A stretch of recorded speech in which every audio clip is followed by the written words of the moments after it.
Et on est parti pour le résumé de la semaine, hein, comme chaque semaine. C'est impressionnant. Cette semaine, on a parlé de beaucoup de sujets différents, malgré tout. Et il faut dire que l'actualité était assez conséquente. Alors autant elle était conséquente, autant sur les réflexions, c'était pas trop ça. Parce que même si, par exemple, les inondations étaient impressionnantes, ben voilà, quand ça se passe, c'est surtout, le temps est surtout à l'action en général, et pas tant à la réflexion. Donc bon, j'ai suivi de très près les inondations, parce que c'était quand même assez spectaculaire. Mais voilà quoi, c'est à part dire que c'est dramatique, il n'y a pas grand chose à dire. Donc bref, c'est parti pour le résumé de la semaine, on y va gaiement. On mérite des excuses. Le soir, Georges-Louis Boucher et fake news. Hein. On a reparlé du voile et tout ce que cela impliquait. Hein. Mais surtout, c'était pas tant le voile que des fake news qui avaient été diffusées dans un journal, qui avaient été après diffusées par le président du MR, Georges-Louis Boucher, donc c'est parti de droite, le MR, et vu comment être traitée l'information et vu qu'aucune vérification n'avait été faite concernant les sources, je trouvais qu'on méritait des excuses. Bon, spoiler alerte, malheureusement, on ne les a jamais eues. Peut-être un jour, qui sait.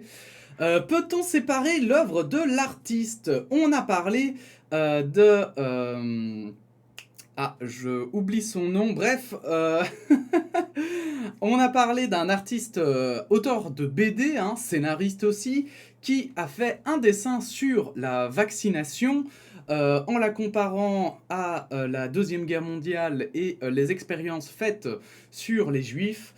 C'était assez terrible j'en perds mes mots, hein, comme comparaison, puisque ça n'a absolument rien à voir. Et donc, on en a profité pour parler de ce fameux débat, hein, et d'en discuter si finalement on peut prendre l'œuvre sans tenir compte des opinions de l'artiste, et inversement. Bref, vous allez voir dans les commentaires de la semaine que c'était hyper intéressant.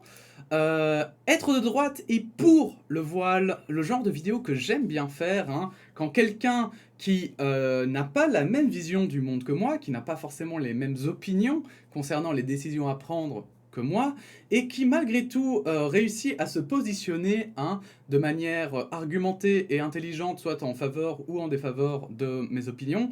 J'adore ça, et ici pour le coup c'était sur le voile, hein.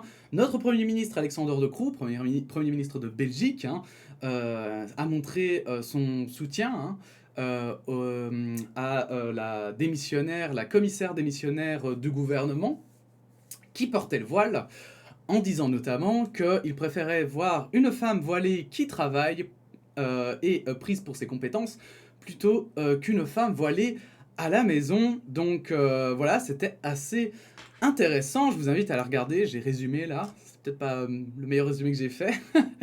Les pires commentaires contre la vaccination. J'ai parlé aussi des pires commentaires sur ma vidéo de Raoult. Je l'ai mis dans le résumé de la semaine parce que je trouve que c'est quand même assez important ce que je dis dedans.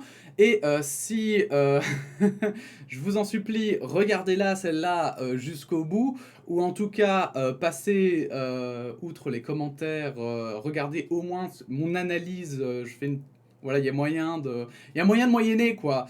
Mon analyse de tout ça. Et bon, ça évitera voilà de dire des bêtises en commentaire. Et sinon, la Belgique subit des inondations. On a bien sûr parlé des inondations. J'ai attendu plusieurs jours avant d'en parler, histoire d'avoir un peu de recul. On avait des images extrêmement impressionnantes, mais plus que ça, on a essayé de réfléchir un petit peu à comment ça se fait qu'il y ait eu autant de victimes. Parce que malheureusement, il y a eu des petits soucis de coordination. Bref, ça c'est donc pour les résumés de cette semaine, et on va passer tout de suite aux commentaires. Du coup, à tout de suite.